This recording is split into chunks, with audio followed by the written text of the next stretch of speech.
J'ai profité d'une escapade à Paris pour visiter le Louvre et je me suis dit que vous partager mon expérience pourrait vous intéresser. Je vais donc vous emmener avec moi dans ce voyage à travers l'histoire.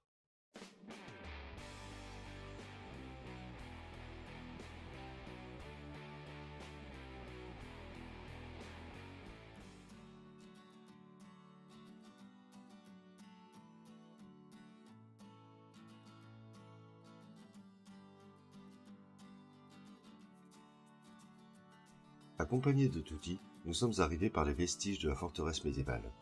Les douves ont été remblayées pour permettre aux visiteurs de toucher le mur et les voir de plus près les fondations de la forteresse.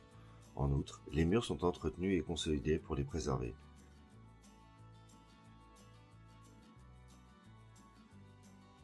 On voit quelques panneaux explicatifs sur lesquels je ne me suis pas attardé afin de profiter au maximum des œuvres proposées à l'intérieur.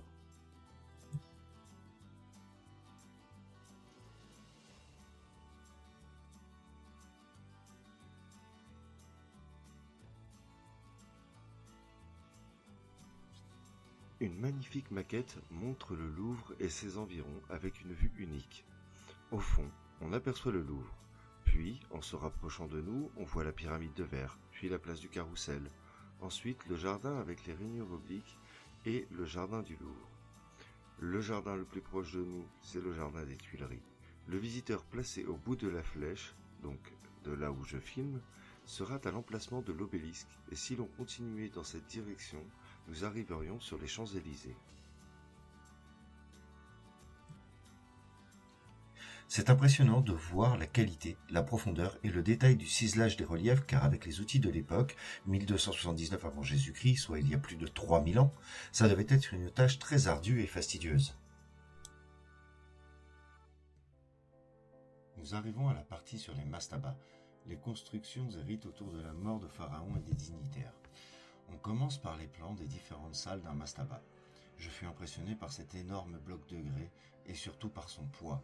J'ai du mal à imaginer que les Égyptiens ont transporté des tonnes sans le matériel et les équipements que nous avons actuellement.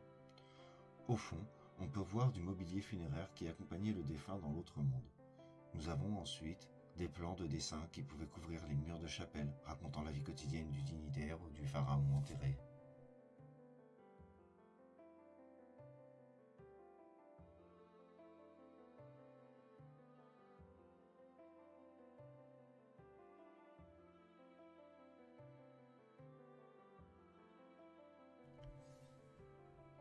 Nous avons la chance d'avoir au Louvre la chapelle de la tombe d'Akhététep, dont les ruines sont encore visibles sur le plateau de Saqqara en Égypte.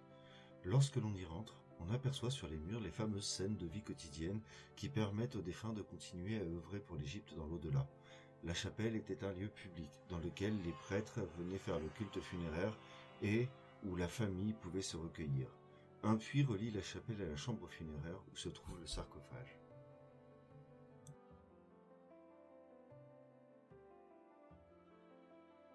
Sur ce relief, on voit clairement que le travail de ciselage et de sculpture est fait à même la pierre, puis est protégé par une couche de plâtre qui garde la forme travaillée, mais qui protège des dégradations.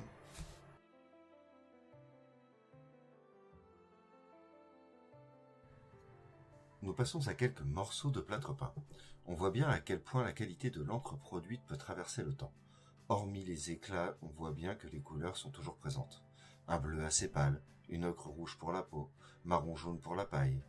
Tous ces tons pour nous montrer des scènes de vie. D'ailleurs, je n'ai pas pensé à les filmer, mais nous avons vu des outils de l'époque, et il fallait une sacrée volonté pour réussir à travailler avec du matériel aussi archaïque. Avec une toute petite houe en bois, ils retournaient des champs complets, et des lames des faucilles étaient en silex.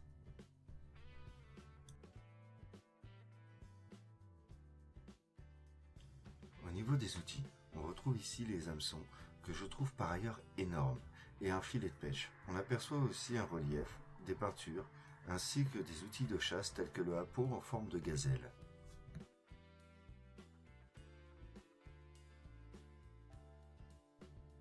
Nous avons sous les yeux des morceaux d'amphore sur lesquels sont inscrits le contenu ainsi que la date de mise en amphore. Celle-ci était ensuite scellée à l'aide de bouchons de cire.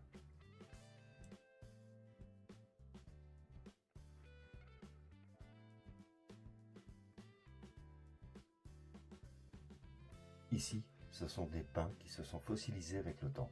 Ils ont en moyenne 3500 ans. Puis, nous avons une miniature d'époque d'une scène de brassage de bière.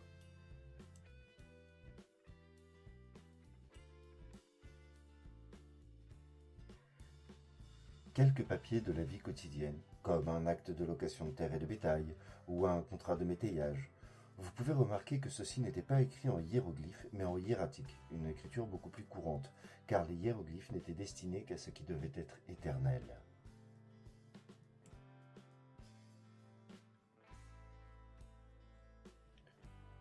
Maintenant, je vous présente quelques objets en bronze, comme ce seau à libation ou encore ces amulettes en bronze et or d'une précision et d'un détail remarquables.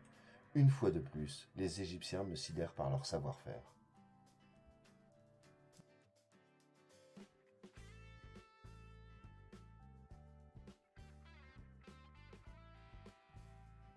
Nous arrivons dans une section du quotidien. On peut voir des sièges bas et des chaises. Ce qui est frappant, c'est de voir à quel point les Égyptiens vivaient au ras du sol. On voit également des étoffes de lin ainsi que des jarres à bière.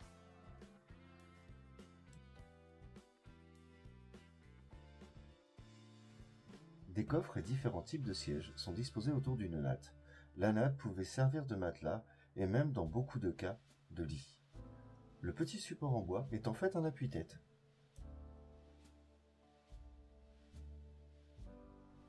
Dans la continuité des objets du quotidien, on enchaîne sur les outils de toilette. Nous pouvons voir des miroirs, des pinces à épiler et épingles à cheveux.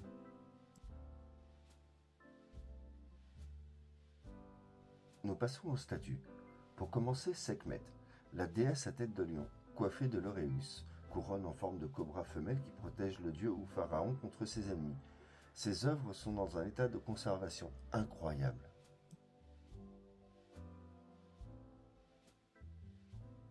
À présent, nous pouvons voir une statue de Séti II. Lorsque l'on compare avec les gens qui passent, on voit à quel point la statue est grande.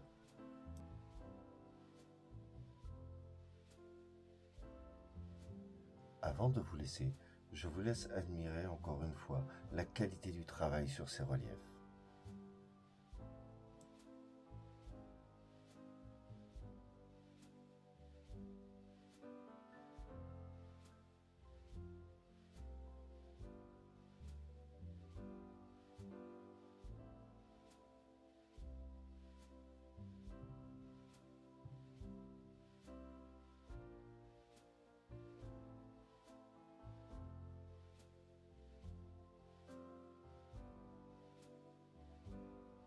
Et c'est sur cette vue de la cour intérieure du Louvre que je vous propose de mettre un petit commentaire, un petit pouce en l'air et surtout à partager la vidéo. Et n'hésitez pas à me dire dans les commentaires si vous aussi vous avez été au Louvre ou dans un autre musée que vous avez apprécié, si vous avez apprécié cette vidéo et si vous voulez en revoir encore. Sur ce, je vous dis à bientôt pour de prochaines vidéos. Allez, ciao ciao!